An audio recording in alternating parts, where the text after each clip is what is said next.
तो हमारा आज का टॉपिक शुरू करने से पहले हम एक छोटी सी एक्टिविटी करते हैं ताकि हम इस टॉपिक को और अच्छे तरीके से समझ सकें। तो ये आपके सामने ना 3 गिलास पानी है। एक में हम बनाएंगे ट्रू सॉल्यूशन, एक में हम बनाएंगे कोलाइडल सॉल्यूशन और एक में हम बनाएंगे सस्पेंशन। अच्छा, अब देखिए पहला गिलास जो है ना पानी का, इसमें मैं डाल देती हूँ थोड़ा सा नमक। अब मैंने थोड़ा सा नमक डाला तो ये कैसे इसके अंदर मिक्स हो गया ना, नमक पानी के अंदर मिक्स हो गया, ना ये नीचे बैठा और ना ही ये सेटल डाउन हुआ, बल्कि ये पानी के अंदर बहुत अच्छे तरीके से मिक्स हो गया। तो ये हमारे पास एग्जांपल होती है ट्रू सॉल्यूशन की, जिसमें पार्टिकल्स जो है वो क्या हो जाते हैं, वो प्रॉपर्ली मिक्स हो जाते हैं। अच्छा, अब जो दूसरा है ना वो हम बनाते हैं सस्पेंशन, जिसमें मैंने पानी में डाली है मट्टी। अब ये मट्टी जो है ये पानी के अंदर मिक्स नहीं होगी, बल्कि ये अगर 2 मिनट पड़ा रहेगा ना तो ये मट्टी नीचे बैठ जाएगी। तो ऐसा जो सॉल्यूशन होता है ना कि जिसके अंदर पार्टिकल्स डिसॉल्व नहीं होते बल्कि वो नीचे बैठ जाते हैं और सेटल डाउन हो जाते हैं, तो उसे हम क्या कहते हैं, उसे हम कहते हैं सस्पेंशन। अच्छा, अब एक तीसरा जो हमारे पास सॉल्यूशन की टाइप है ना वो होती है कोलॉइडल सॉल्यूशन, जिसमें हम क्या डालते हैं, जैसे कोई ये मैंने इसके अंदर मिल्क डाला ना, इस तरह का जो सॉल्यूशन होता है ना उसको हम कहते हैं कोलॉइडल। जो थोड़ा सा क्लाउडी सा या ये टर्बिड टाइप का जो मिक्सचर बन जाता है इसको हम कहते हैं कोलॉइडल सॉल्यूशन। इसके जो पार्टिकल्स है ना वो ट्रू सॉल्यूशन से थोड़े से बड़े होते हैं, ट्रू सॉल्यूशन से बड़े होते हैं, लेकिन ये जो है ना ये कोलॉइडल सॉल्यूशन बनाते हैं, ट्रू सॉल्यूशन नहीं होता, ये कंप्लीटली इसके अंदर ट्रू सॉल्यूशन की तरह डिसॉल्व नहीं होते, ना सस्पेंशन की तरह नीचे बैठ जाते हैं। अब आपको ये तीनों सॉल्यूशंस क्लियरली नजर आ रहे हैं ना। जो पहला सॉल्यूशन है सॉल्ट सॉल्यूशन, जो कि हमारा ट्रू सॉल्यूशन है, उसके अंदर पार्टिकल्स जो है वो कंप्लीटली डिसॉल्व हो चुके हैं। जो दूसरा सॉल्यूशन है हमारे पास सस्पेंशन जिसे हम कहते हैं, और उसके अंदर जो पार्टिकल्स है वो बड़े होते हैं और वो डिसॉल्व नहीं होते बल्कि नीचे बैठ जाते हैं।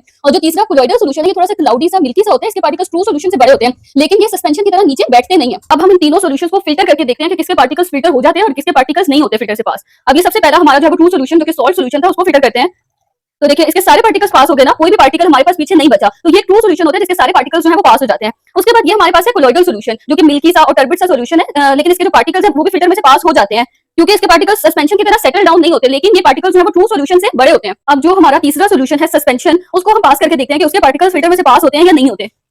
देखिए सस्पेंशन के जो पार्टिकल्स है ना वो फिल्टर में ऊपर ही रह गए हैं, तो सस्पेंशन के पार्टिकल्स जो है वो बिग साइज में होते हैं और जब हम उसको फिल्टर करते हैं ना तो वो पास आउट नहीं हो पाते बल्कि वो ऊपर रह जाते हैं। आगे अब हम समझते हैं सैचुरेटेड और अनसैचुरेटेड सॉल्यूशन का डिफरेंस। तो मैंने आपके सामने ग्लास में ना थोड़ा सा पानी दिया है, अब इसके अंदर ना मैं शुगर डालती हूँ, सही है। अब शुगर डालूंगी मैं इसके अंदर, अब ये शुगर वैसे थोड़ा सा टाइम लगता है मिक्स होने में, तो ये शुगर इसके अंदर मिक्स हो जाएगी, सही है। ये देखिए इसको stage stage mix mix mix करते करते करते करते ये ऑलमोस्ट इसके अंदर जो है वो शुगर डिसॉल्व हो चुकी है और अब इसके अंदर ना कैपेसिटी है, मैं इसके अंदर और भी शुगर ऐड कर सकती हूँ। तो ऐसे सॉल्यूशन को हम कहते हैं अनसैचुरेटेड, जिसके अंदर और सोल्यूट ऐड करने की जो है वो कैपेसिटी अभी हो। अच्छा, अब मैं इसके अंदर जो है वो और शुगर ऐड करती जाऊंगी करती जाऊंगी करती जाऊंगी। अब इसके अंदर एक सिचुएशन ऐसी आ गई है कि इसके अंदर मैं और शुगर डिसॉल्व नहीं कर सकती। देखिए ऊपर तक अभी शुगर आ चुकी है, अब ये शुगर इसके अंदर और शुगर डिसॉल्व नहीं हो सकती। तो ऐसा सॉल्यूशन जिसके अंदर और सोल्यूट ऐड ना हो सकता हो, वो बिल्कुल अब उसकी कैपेसिटी जो है वो फुल हो चुकी है, तो ऐसे सॉल्यूशन को हम क्या कहते हैं सैचुरेटेड। जब तक इसके अंदर और शुगर ऐड हो सकती थी तब तक ये अनसैचुरेटेड सॉल्यूशन था, लेकिन अब ये क्या बन चुका है, अब ये सैचुरेटेड सॉल्यूशन बन चुका है। अब ना अपने इसी सेम शुगर सॉल्यूशन को, ये जो शुगर सॉल्यूशन था ना हमारे जो हमने मिक्स किया था, इसी को मैं इसमें डाल दूंगी इस पैन में और इसको मैं हीट करूंगी। तब हम देखते हैं कि ये जो सैचुरेटेड सॉल्यूशन है क्या हीट देने से ये सैचुरेटेड सॉल्यूशन जो है वो डिसॉल्व हो सकता है। तो इसको मैं ना कंप्लीटली एक मिनट इसको पोर करके आप लोगों को दिखाती हूँ। अब अपने शुगर सॉल्यूशन को हमने कंप्लीटली इस पैन में डाल दिया और हीट भी हमने इसके नीचे ऑन कर दिया, फ्लेम भी।